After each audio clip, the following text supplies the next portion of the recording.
श्री द्रवहंस दशरथ अजिर बिहारी श्री राम जय जय राम श्री राम जय जय राम हम श्री राम जय जय राम श्री राम जय जय राम हम श्री राम जय जय राम श्री राम जय जय राम अब प्रभु कृपा करहु नहीं भाती अवध की बात कि अब प्रभु कृपा करहु नहीं भाती कि शबद जी भजन करहु दिन राती कि शबद जी भजन करहु दिन राती श्री राम जय जय राम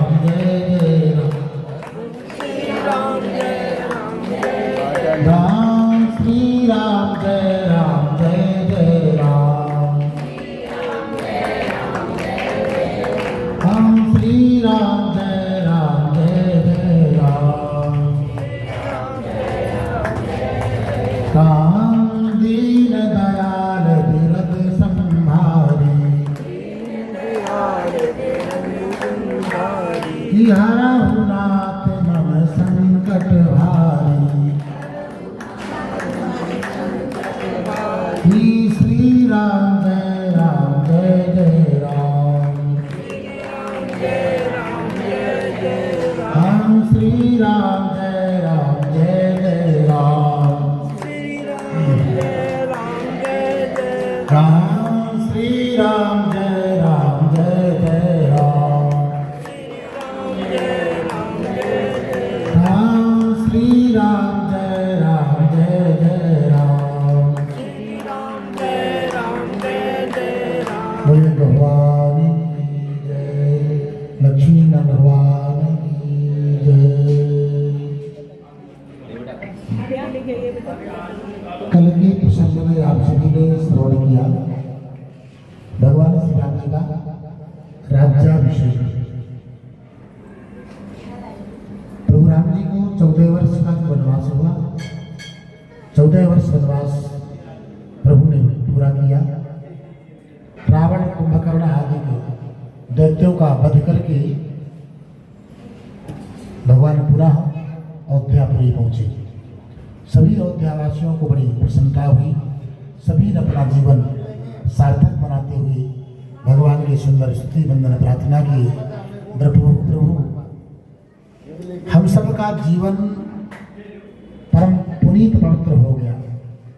आपको सुंदर इस राजगद्दी राज सिंहासन में बैठा हुआ देख करके हमारा मनोरथ पूर्ण हो गया।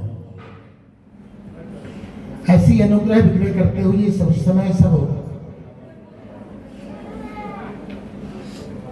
वाल्मीकि जी की कथा में हमने शुरुआत में बताई थी कि महाराज श्री लव कुश आए और राम जी को जो है पूरी राम कथा सुनाई। आज यहाँ वही रामचरित्र जो है लव कुश जी ने जब श्रवण कराई सभी अयोध्यावासियों को, सभी अयोध्यावासी अब तो लव कुश को तो ये पता था कि हमारे जो पिताश्री है वो भगवान श्री राम जी हैं और हम सब जगत जननी जानकी जी के पुत्र हैं। राम जी को भी पता था कि हमारे पुत्र हैं, लेकिन लोग अपवादवश, देखिए क्या होता है कई बार कि संसार बड़ा विचित्र है। लिखा हुआ है कि बिन आश्रय न तिष्ठन्ति पंडिता वनिता लता। ऊपर छोड़ने वाली बेल, उस बेल को थोड़ा सा सहारा दे दो और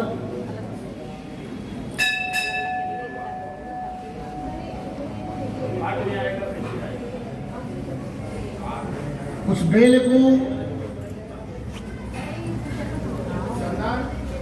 एक झोड़ने वाली बेल को थोड़ा सा किसी का सहारा दे दो और जितनी मर्जी ऊपर तक ले जाओ। सहारा नहीं मिलेगा तो नीचे गिर करके बिखर करके टूट कर बिखर जाएगी। उसी तरह माताओं बहनों का, स्त्रियों का ये प्रभु ने स्वभाव चरित्र बनाया है। जन्म से लेकर के लास्ट पर्यंत किसी न किसी अपने की सहारे की आवश्यकता है और एक भरोसे की सहायता की आवश्यकता होती है। संसार में ठगने वाले तो दुनिया भर के होते हैं, सच में जो कोई अपना हो, पति पुत्र पिता, और संसार में किसी स्त्री के लिए संरक्षक के रूप में पति पिता पुत्र और भाई, इससे चौथा पांचवा कोई है ही नहीं। पांचवा जो भी आएगा तो कहीं न कहीं अपने कार्य सिद्धि के लिए आएगा, किसी स्वार्थ बस आएगा। तो परमात्मा ने कहा कि बिना आश्रय न तिष्ठन्ति पंडिता वनिता लता। तो जानकी जी जब यहाँ अयोध्या में प्रभु पधारे तो हालांकि जानकी जी पहले ही अग्नि में परीक्षा दे चुकी थी।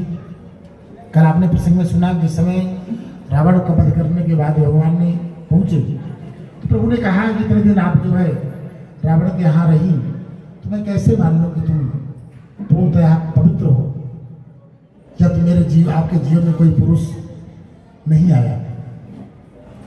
जानकी जी ने वहां रोते कहा, बोले प्रभु ईश्वर साक्षी है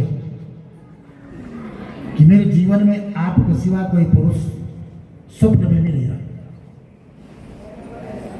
फिर भी प्रभु ने लोग अपवाद से बचने के लिए, कल को लोग ये ना उंगली उठाए कि सीता रावण के यहाँ इतने दिनों तक निवास रही, उसके बाद भी राम जी ने ऐसे ही उन्हें स्वीकार कर लिया। तो उस समय इसलिए परमात्मा लोक मर्यादा, संसार में मर्यादा की स्थापना करने के लिए ही प्रभु का अवतार हुआ है। भूमेर भार अवताराय, कहा गया है कि जब जब हो या धर्म की हानि, जब जब धर्म की हानि होती है, असुर अभिमानी बढ़ते हैं, तब तब वह विविध मनुष्य अवतार में आकर के इस पृथ्वी का भार दूर करते हैं, अलग अलग रूपों में आकर के दुष्टों का वध करते हैं और अपने भक्तों पर अनुग्रह कृपा करते हैं, भक्तों को दर्शन देते हैं। और भक्तों पर कृपा अनुग्रह करने के लिए ही प्रभु का अवतार होता है। कारण कि वह ईश्वर तो इतना ताकतवर है, इतना शक्ति संपन्न है, उसे यहाँ आने की आवश्यकता नहीं है। वो तो स्वर्ग में बैठे बैठे ही सब कुछ कर सकता है। भाई भ्रट्टु विलास सृष्टि लय होई, जिनके भक्ति के संकेत मात्र से संसार का लय हो जाता है। उस परमात्मा को भला क्या आवश्यकता पड़ी है कभी कच्छप बनने की, कभी वाराही बनने की, कभी नरसिंह बनने की, अलग अलग रूपों में अवतार करने की। तो बैठे बैठे भी काम कर सकता है। उसका शुद्ध प्रमाण अभी आपने देखा कुछ टाइम पहले कोरोना रूपी एक बीमारी आई। दुनिया ने कहा कि हम साइंस में, मेडिकल में इतनी सारी तरक्की की है, इतनी सारी उन्नति की है, लेकिन सारी उन्नति, सारी तरक्की धनी की धनी रह गई। और एक छोटा सा वायरस आया और पूरी दुनिया को हिला के रख दिया। और भारत तो कम से कम अपने यहाँ इतना नुकसान नहीं हुआ, इतने लोग नहीं मारे गए, लेकिन जितने जो बड़ी बड़ी कंट्रियाँ थी, जैसे अमेरिका जैसा, जो पूरे वर्ल्ड में, पूरे विश्व में जो है, जिसका अपना साम्राज्य है, सबसे ज़्यादा नुकसान वहाँ हुआ, सबसे ज़्यादा लोग वहाँ मरे। इटली जो है मेडिकल साइंस में बड़ी तरक्की किया, लेकिन सबसे ज़्यादा लोग वहाँ मारे गए। वहाँ तो लोगों की डेड बॉडी, लाशों को जेसीबी में भर करके और गड्ढा खोद करके ऐसे ही दफना दिया गया। बड़ा सा मतलब तालाब सा खोद करके, जैसे कोई ऐसे मतलब मवेशियों को डाले हो, एक साथ एक तर ऊपर डाल करके ऊपर से मिट्टी डाल करके बराबर करती है। तो कहने का मतलब कि, और यहाँ बल्कि जो घरों में पड़े रहे, काढ़ा वाड़ा पी के पड़े रहे, वो ठीक हो गए। जो हॉस्पिटल नहीं गए, घर में ही तुलसी काढ़ा की पत्ती घोर घार के पीते रहे, पढ़े रहे, वो सब ठीक हो गए, और जो हॉस्पिटल गए वो हॉस्पिटल ही रहे, वापसी लौट के नहीं आए। और इतना दुखद समय रहा कि परिवार के कोई भी एक सदस्य जो है वहाँ उपस्थित न रह सके। सोचिए, इससे विवत्स, इससे कष्टकारक और मृत्यु क्या हो सकती है। तो वह परमात्मा पूर्ण शक्ति संपन्न है, वो तो कुछ भी किसी बहाने से पूर्ण सब कुछ समाप्त कर सकता है। पर वह परमात्मा अपने भक्तों पर अनुग्रह कृपा करने के लिए वह अजन्मा होने के बाद भी अलग अलग रूपों में अवतार धारण करता है और प्रभु कृपा अनुग्रह करती है। उस समय अभी जब सुंदर राज सिंहासन में जब वो पधारे, तब यहाँ जानकी जी पुनः त्यागने के बाद लवकुश जी का जन्म हुआ। उसके बाद पुनः लवकुश जी आए और संपूर्ण राम कथा अयोध्या में सबको सुनाई, जो आप लोगों ने पूरे 8 दिन 9 दिन अपनी कथा श्रवण की। उस समय भगवान कब वाल्मीकि भगवान है। मैं कई बार बोलता हूँ कि वाल्मीकि को लोगों ने कहा कि वो जो झाड़ू लगाने वाले जो भाई है, डोमार जाति के, शूद्र जाति के, वाल्मीकि जी उस परिवार के हैं, लेकिन नहीं, ये मति भ्रम है। वाल्मीकि जी प्रचेता के पुत्र हैं, प्रचेता भगवान शंकर जी के गण हैं। उन प्रचेत भगवान वाल्मीकि जी रामायण में राम जी को अपना परिचय देते ही कहते हैं, जिस समय जानकी जी का जब त्याग हुआ तो वाल्मीकि जी आए वहां और राम जी से कहते हैं कि हे राम, मैं शपथ खा के कहता हूं जानकी पूर्ण तरह पवित्र है। जानकी के मन में, शरीर में कहीं किसी प्रकार का कोई दोष नहीं है।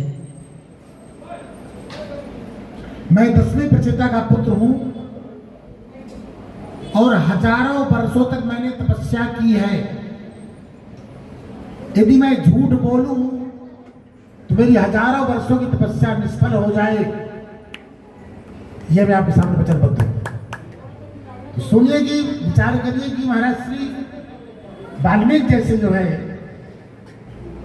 जब खुद कह रहे हैं कि मैंने हजारों वर्षों तक तपस्या की है, तो किसी पतित होने वाला हजारों वर्ष तक कैसे पूर्ण कैसे कर पाते। तो उन्होंने कहा कि मैं प्रचेता का पुत्र हूं और हजारों वर्षों तक मैंने तपस्या की है, और आज यह मैं वचनबद्ध हूं, शपथ खाता हूं कि जानकी जी के ऊपर कहीं किसी प्रकार का कोई दोष हो, कलंक हो, तो मेरी संपूर्ण तपस्या भंग हो जाए, उसका फल मुझे ना मिले, ये मैं आपके सामने वचनबद्ध होता हूं। आपके पुत्र ये लव कुश और लव दोनों आपके ही पुत्र हैं, और ये जगत जननी जानकी जो है, यदि किसी प्रकार की दोष से युक्त होती तो मेरे आश्रम में नहीं रह सकती थी। मेरे आश्रम में वही जीव निवास कर सकता है जो संपूर्ण प्रकार के दोषों से रहित है।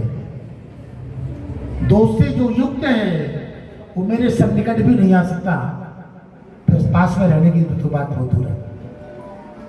इसलिए हे राम, इन्हें आप स्वीकार करें, और लोक उपवाद की वजह से आपके मन में जो भय है, तो अब लोक में किसी प्रकार कोई अपवाद नहीं रहेगा, कोई भय नहीं रहेगा। महाराज वहां प्रभु राम जी ने जानकी जी को स्वीकारी, अपने पुत्र कुश और लव को स्वीकारी। वहां श्री जगत जननी जी पुनः जो है अपना परिचय देते हुए भगवान श्री राम जी को प्रणाम करती हैं, और माँ भगवती पृथ्वी से प्रार्थना करती हैं कि धरणी धारणी, सबको धारण करने वाली, आपसे ही मेरा जन्म हुआ है, और यदि मेरे जीवन में कहीं कोई दोष नहीं रहा, अपने जीवन में स्वप्न अवस्था में भी रघुनंदन श्री राम के सिवा कभी किसी अन्य पुरुष का चिंतन भी नहीं हुआ हो, हे भगवती मुझे स्थान दो, अपने आप में मुझे समाहित कर लो। सबके देखते देखते पृथ्वी विदीर्ण हो गई, तो महारानी श्री जानकी जी जैसे पृथ्वी से उत्पन्न हुई वैसे ही पृथ्वी में समाहित हो गई।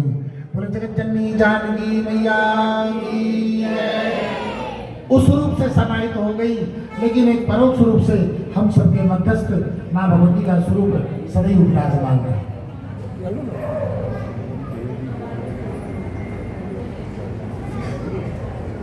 अब यहाँ संपूर्ण जो बानरी सेना थी, जामवंत, अंगद, नील, नल, सबको जो है प्रभु ने सबको बहुत सुंदर सा भेंट प्रदान करते हैं। सभी को बड़े सुंदर हीरे जेवरात की मालाएं, बड़ा सुंदर सा वस्त्र आभूषण सब भेंट करते हैं। और जब महाराज श्री हनुमान जी को दिया गया सुंदर जो मोतियों की माला है, जब हनुमान जी को पहनेगी तो हनुमान जी क्या करते, उस माला को लोटे दांतों में तोड़ करके ऐसे देखते और फेंक देते। फिर जब कोई एक माला तोड़ते, एक माला की एक मरका तोड़ते, दांत से तोड़ते, ऐसे देखते और फेंक देते। तो जामवंत जी ने पूछा, बोले हनुमान क्या देख रहे हो? बोले इसमें प्रभु राम तो है नहीं, हमें क्या करूँगा? बोले ये देख रहा हूँ कि मोतियों में राम जी हैं कि नहीं, मेरे प्रभु राम जी हैं कि नहीं। तीनों हीरो में और मोतियों में जब मेरे इष्ट राम ही नहीं है, इसमें मोतियों को लेकर मैं क्या करूँगा? तो सारे मोती तोड़ तोड़ करके फेंक दिए। भगवान की ऐसी कृपा वत्सलता, महाराज श्री हनुमान जी को एक वरदान प्राप्त हुआ। सब देवताओं का अलग अलग युग है, लेकिन हनुमान जी कहाँ हैं? हनुमान जी का युग चारों युग प्रताप तुम्हारा है, प्रसिद्ध जगत जियारा। सतयुग, द्वापर, त्रेता, कलयुग, चारों युगों में जो पूजनीय है, चारों युगों में जो वंदनीय है, चारों युगों में जो साक्षात अपने भक्त की कृपा अनुग्रह कृपा करने के लिए जो सदैव विराजमान रहे, वो हनुमान जी चारों युगों में महाराज विद्यमान है और प्रत्यक्ष रूप से हम सबके मध्यस्थ हैं। श्री राम कथा के जो सबसे उत्तम श्रोता है वो श्री हनुमान जी महाराज है। आप सभी के मध्यस्थ वो कहीं न कहीं अपने इस रूप में रोज कथा में आते हैं। भगवान प्रभु की कथा इतनी प्रिय है, राम कथा सुनने को रसिया, प्रभु चरित्र सुनने को रसिया, राम लखन सीता जो सदैव भगवान श्री राम जी के चरित्र का ही जो अनुकरण करते हो। एक दिन की बात है, श्री जगतजननी जानकी जी ने जानकी जी श्रृंगार कर रही थी अपना, और पुत्रवत महाराज श्री हनुमान जी तो मैया को श्रृंगार करते हुए सामने बैठे बैठे देख देख मुस्कुरा रहे थे। तो मैया ने जब सुंदर सा सिंदूर लगाई, अपने मांग भरी, तो प्रभु देखे और मुस्कुराने लगे। इधर मिथिला के अंचल में आप चाहें तो यहाँ पीला वाला सिंदूर लगाने की परंपरा है। इधर तो हम रेड वाला माताएं बहन लगाती हैं, लेकिन जितना आप पूरब में जाएंगे, बिहार साइड और सीतापुर तरफ आप जाएंगे, जनकपुर तरफ जाएंगे, तो स्त्रियां पीला वाला जो सिंदूर है उस सिंदूर लगाने की परंपरा बिहार में, और इधर मिथिला में जाएं, झारखंड में जाएं, वही सिंदूर लगाने की परंपरा है। और सच में वही सिंदूर धारण करने के योग्य है, वही श्रेष्ठ है। तो जो वही हनुमान जी को प्रिय है। तो जब मैया ने जब सिंदूर लगाया माथे, बड़ा सुंदर सा, जब मांग भरी तो प्रभु ने पूछा, बोली मैया ये सिंदूर लगाने से क्या होता है, आप सिंदूर क्यों लगाती हैं? तो मैया ने कहा, इसे श्री रघुनाथ जी की आयु लंबी होती है, प्रभु की लंबी आयु होगी और हमेशा स्वस्थ दीर्घायु होंगे, उनकी कृपा प्राप्त होगी, उनका स्नेह प्राप्त होता है, उनका प्यार प्राप्त होता है, उनकी प्रसन्नता होती है। तब तो प्रभु वहाँ पिबिया उठाए, जितनी जानकी जी के सामने बड़ी सी रखी थी, हाथ में लेकर के पूरे बदन में महाराज पोत लिए, मैं तो ऐसे ही आगे करूँगा, क्योंकि प्रभु को ऐसी ही प्रसन्नता है। अब आज के बाद तो मेरा कोई श्रृंगार, कोई अन्य का श्रृंगार ही नहीं होगा, मेरा श्रृंगार ही जो है इसी सिंदूर से होगा। तब से श्री महाराज श्री हनुमान जी को सिंदूर लगाने की हमारी जो है सबसे प्रिय जो है हनुमान जी को सिंदूर लेपन करने का है। जब आप सिंदूर का जो श्रृंगार करते हैं बाबा बड़े प्रसन्न होते हैं, आपका अनुग्रह जो है सब कुछ प्रदान कर देते हैं। ये सिंदूर की महिमा है। सभी भारतीय सेना सभी लोग जो है सबको प्रभु ने विदा किया, लेकिन हनुमान जी चरणों में गिर के रोने लगे। बोले प्रभु आप सभी मुझ में कहीं और जा नहीं सकते। तो हनुमान जी का जो है आप अयोध्या जाए तो भगवान श्री राम जी का जो महल है उसके बिल्कुल सामने, ठीक सामने हनुमान गढ़ी है। जहाँ हनुमान गढ़ी में आज भी हनुमान जी महाराज विराजमान हैं। कभी अयोध्या जाए तो हनुमान गढ़ी के हनुमान जी का दर्शन करें। हाथ में करतालें लिए हुए और राम राम धुन गान करते हुए श्री हनुमान जी की सुंदर जो है दिव्यतम छवि विराजमान है। सभी लोग वहां से विदा होते, लेकिन हनुमान जी महाराज वहीं रहे, यही निवास किए। अब प्रभु ने सभी की विदा किए। सभी लोग जो है कृष्ण वंदन प्रार्थना करते हैं, सबको वंदना आशीर्वाद प्रदान करते हैं। और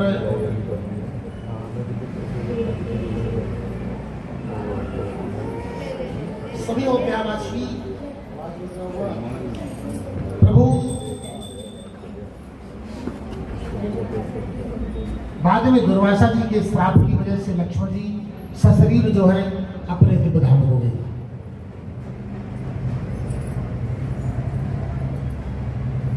भगवान श्री राम जी अप्रत्यक्ष रूप से ही निवास करते हुए सबसे विष्णु भगवान ब्रह्मादेव की वंदन प्रार्थना करते हैं।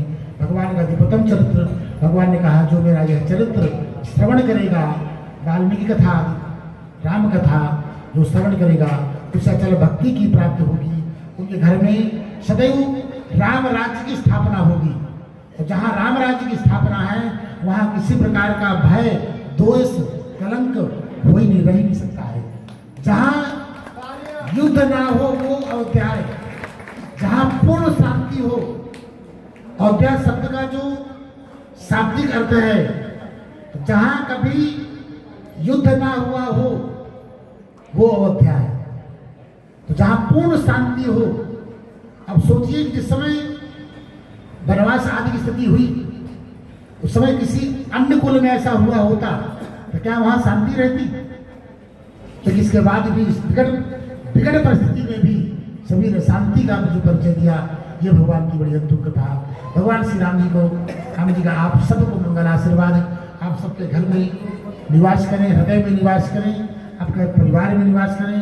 आप लोग समृद्धिवान हो, संपत्तिवान हो, स्वस्थ रहें, भगवान के चरणों में अनुराग हो, भगवान की खूब आपको भक्ति की प्रकटता हो, भक्ति बढ़े और बहुत मंगल आशीर्वाद। अब इसके बाद यहाँ से हम लोग चलेंगे ऊपर हवन करेंगे और उसके बाद भगवान श्री राम जी का 12 बजे अभिषेक करेंगे।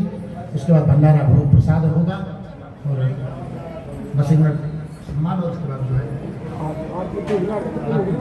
एक बार वो